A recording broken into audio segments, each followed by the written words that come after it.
Assalamualaikum warahmatullahi wabarakatuh. Salam sejahtera untuk kita semua. Salam Sobat Sip.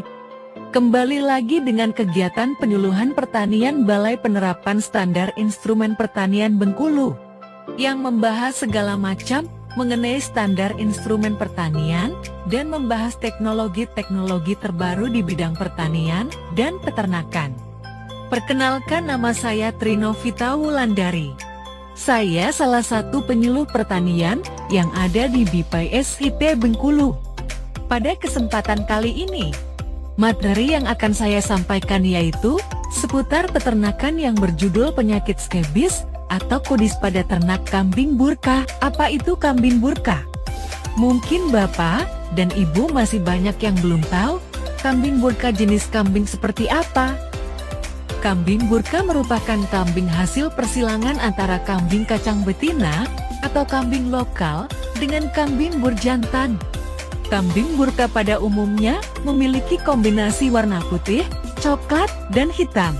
Kambing burka memiliki beberapa keunggulan dibandingkan jenis kambing yang lain. Keunggulan tersebut adalah: yang pertama, kambing burka mempunyai pertumbuhan yang cepat. Kedua, kambing burka memiliki reproduksi yang tinggi. Ketiga, jenis kambing ini dapat dipelihara dengan input sedang. Dan yang keempat, kambing burka mampu beradaptasi dengan kondisi tropis basah pada daerah dataran rendah. Apa itu penyakit skebis? Skebis, atau bisa disebut juga dengan penyakit kudis menular, merupakan penyakit ektoparasit utama yang menyerang bagian kulit hewan ternak ruminansia. Penyakit ini pada umumnya menyerang ternak pada keadaan kekurangan pakan, musim kemarau, dan di lingkungan kandang yang kotor dan tidak terjaga kebersihannya secara rutin. Apa yang menjadi penyebab penyakit skabis dan bagaimana cara penularannya?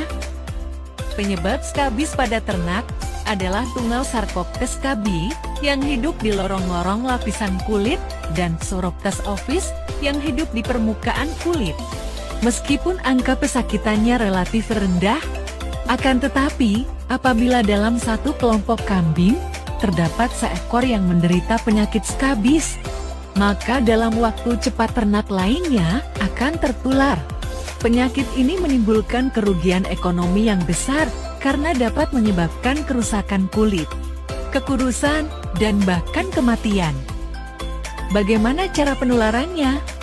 Penularan skebis umumnya melalui kontak langsung dengan hewan sakit atau sarana-prasarana kandang tercemar, seperti kandang, tempat makan, dan tempat minum.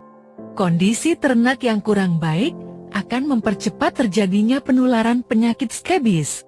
Umumnya bagian tubuh yang diserang adalah daerah yang sedikit ditumbuhi rambut, seperti moncong, telinga, dada bagian bawah, perut, pangkal ekor, sepanjang punggung, leher, dan kaki. Apa yang terjadi apabila hewan ternak terserang penyakit skebis?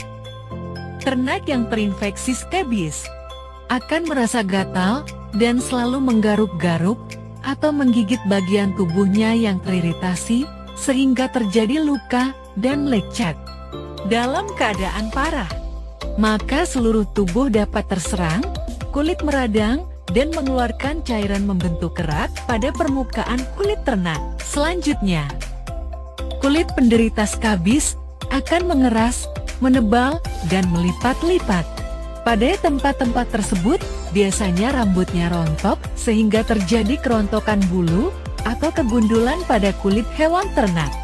Diagnosis skabis berdasarkan gejala klinis dan melakukan pemeriksaan mikroskopik pada kerokan kulit penderita. Berikut gejala yang ditimbulkan apabila ternak terserang penyakit skabis.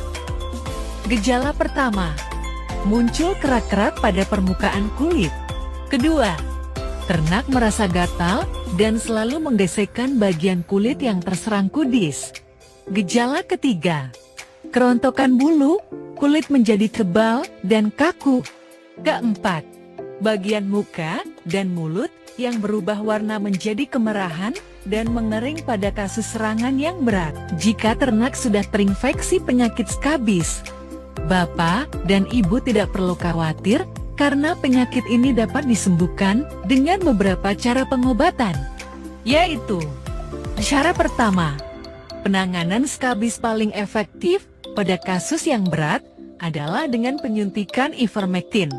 Cara kedua, cukur bulu sekitar darah terserang, mandikan ternak dengan sabun sampai bersih, kemudian jemur sampai kering.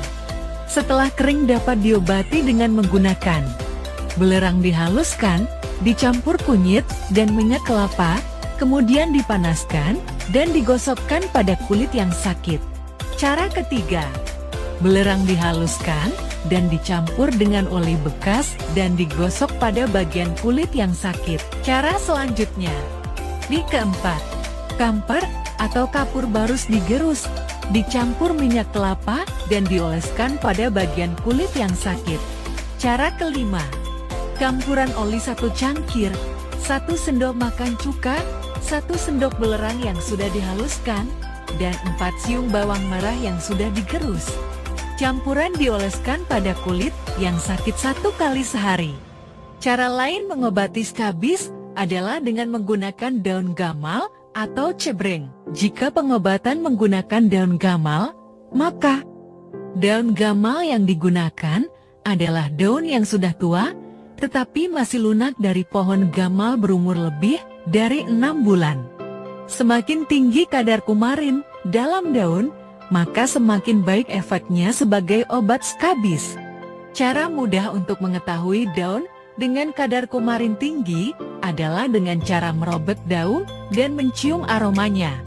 Daun dengan kadar kumarin tinggi biasanya memiliki aroma yang lebih menyengat. Berikut cara membuat ekstrak daun gamal, yaitu: pertama, daun gamal yang sudah kita pisahkan dari rantingnya. Selanjutnya kita cincang kecil-kecil, kemudian dihaluskan dengan ditumbuk. Kedua, jika daun sudah lebih halus dan telah sedikit mengeluarkan minyak, maka selanjutnya kita masukkan ke dalam panci untuk dimasak dengan dicampur minyak goreng sawit.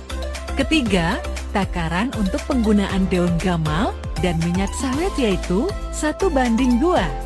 Jika daun gamal 100 gram, maka minyak sawitnya 200 gram. Setelah tercampur, selanjutnya kita rebus hingga mendidih. Setelah itu, suhu kita turunkan dan tetap direbus hingga 1 jam ke depan, kemudian kita dinginkan. Setelah dingin, hasil ekstrak tersebut kemudian diangkat dan disaring dengan kain sambil diperas sampai minyaknya tersaring sempurna.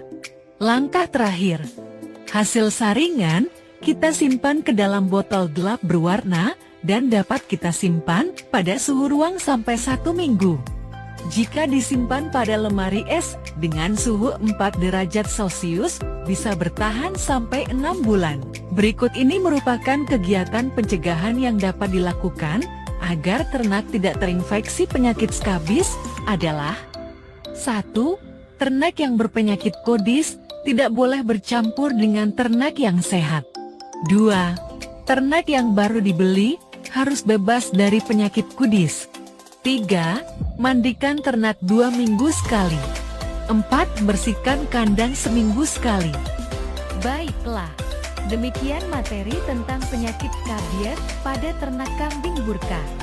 Semoga dapat membantu memecahkan permasalahan yang dihadapi oleh Bapak dan Ibu tentang penyakit skabies ini. Terima kasih atas waktunya. Mari bersama-sama kita jadikan pertanian Indonesia maju, mandiri dan modern, serta menciptakan pertanian yang terstandar. Terima kasih dan sampai jumpa di materi berikutnya.